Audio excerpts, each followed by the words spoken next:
Humanity has migrated to space due to rising sea levels caused by climate change.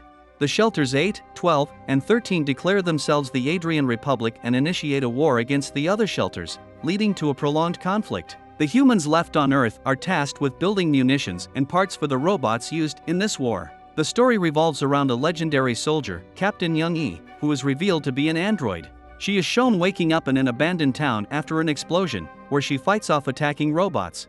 However, during a confrontation with a particularly sturdy four-legged robot, she is distracted by a doll hanging on a car's rear mirror, which allows the robot to shoot her. This distraction leads to the revelation that she is an android, and she was unaware of this fact. In reality, the real Junge had died in combat years ago, and a group of scientists, including her daughter Seo-hyun, are using a copy of her brain to create the perfect soldier android that could be multiplied and sent to war. The scientists are struggling with the project because during the simulations, which recreate Junge's last battle, she always loses at the same spot and they don't know why. The head of the team is Seo-hyun, who has to watch her mother die repeatedly in the simulations. The project director, Sang-hoon, decides to make a special presentation for the army's higher-ups to promote their android, which they're calling Junge. However, the soldiers notice that the android hasn't escaped the simulation yet, and they express their disinterest in funding the project until the team solves Junge's final mistake. Seo-hyun and Sang-hoon have a private meeting after the presentation, where Sang-hoon expresses his support for Seo-hyun and his desire to maintain a good working relationship with her. Later, Seo-hyun works with a newbie, Jae-kyung, to identify the problem with their latest model. They discover that the remaining scraps of Junge's brain still think as a human, causing the android Junge to freak out upon seeing herself as a robot. Seo-hyun orders the destruction of this copy of the brain, deeming it too damaged to continue working on. Seo-hyun reveals to Jae-kyung that Junge never wanted to be a hero. She joined the war as a mercenary to pay for Seo-hyun's treatments when a tumor was found in her lungs as a child. Seo-hyun often wonders if her mother regrets making such a sacrifice and resents her for it. Jae-kyung suggests that she could ask the android, as it shares the real Junge's memories, but Seo-hyun seems hesitant to do so. Seo-hyun's day ends with a visit to her mother's comatose body, which is kept in a special chamber to prevent the brain from rotting. The next day, Seo-hyun's team makes a new copy of the brain and gets ready to test it on a new simulation. However, Sang-hoon orders the team to shoot the android in the leg before they start, causing Junge to suffer great pain. Despite the pain, Junge manages to defeat the robot with just her fists before she gets shot by a different enemy. This development excites Sang-hoon, who is ready to show it off to the higher-ups. The team travels to the company headquarters, but the chairman isn't available. Instead, they meet the new head of the product development department, who doesn't take Sang-hoon seriously. Sang-hoon worries about the possibility that weapons development will be downsized, but his concerns are dismissed, and the team is sent away without answers. Later, the team is informed that the chairman has come to see them. On the way to the meeting, Sang-hoon asks Seo-hyun if she has been taking her ethics test, emphasizing the importance of her mental well-being while dealing with her mother as an experiment. In the meeting, the chairman reveals that the Allied force and the Adrian Republic are signing a treaty, ending the war. He suggests that the research they did on Junge can be used to make housekeeping and service worker androids. Seo-hyun insists on continuing with her mother's project, but the chairman turns down her request. Seo-hyun spends time with the android before the project is taken away. She wakes up the android and tells her that they've rescued her from the enemy and that she'll help her die peacefully. As Seo-hyun is about to turn her off, the brain area they had been looking for finally lights up again as Junge asks if her daughter survived the surgery. Seo-hyun realizes that this brain area reacted because Junge believed she would die without knowing about her daughter.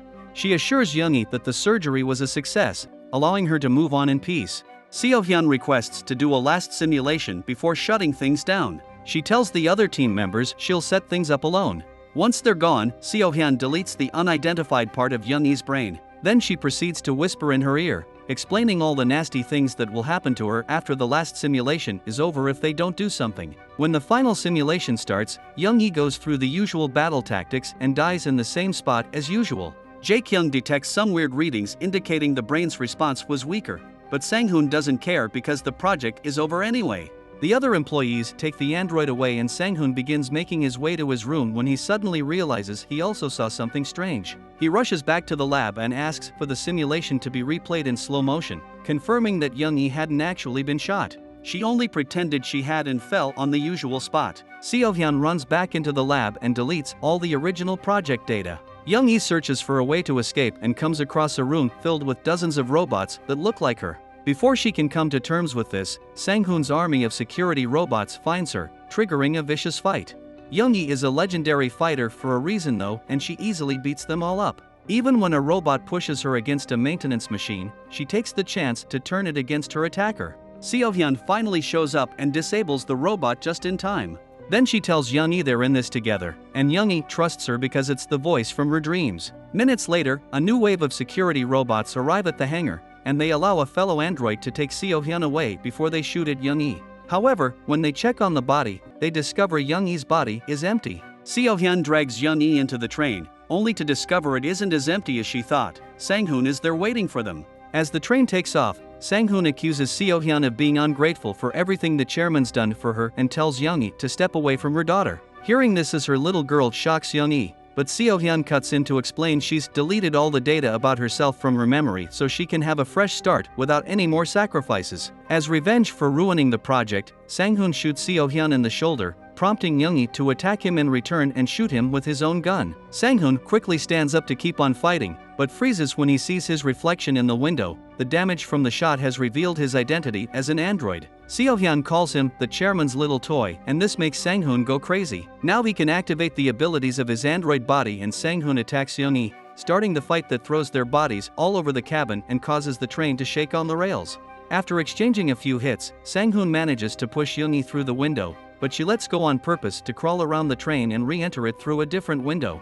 At that moment, more security robots arrive on a parallel train and they attach both wagons together. They come after Junge by jumping through the windows too, but Junge has no trouble defeating them all with precise strikes. Sang-hoon takes advantage of this distraction to catch her with a hook, and when Seo-hyun sees her mother in trouble, she tries to stop the robot from attacking her. The robot simply pushes Seo-hyun away, but seeing her daughter in danger inspires Junge to become more aggressive. She destroys all the remaining robots and kicks Sang-hoon out of the train, but he manages to make his way back inside by holding onto the hook. As Sang-hoon and Junge begin fighting again, the train makes it to the city, and the shaking of two attached wagons becomes too much for the tracks to bear. Seo-hyun manages to put her hands on one of the weapons the robots dropped and shoots a hook for Junge to grab. This way she helps her mother return to the first wagon safely, and they let the second wagon fall with Sang-hoon inside. The train finally stops working when it makes it to the mountain area. Junge wants to take care of Seo-hyun's bullet wound, but they can hear the police approaching,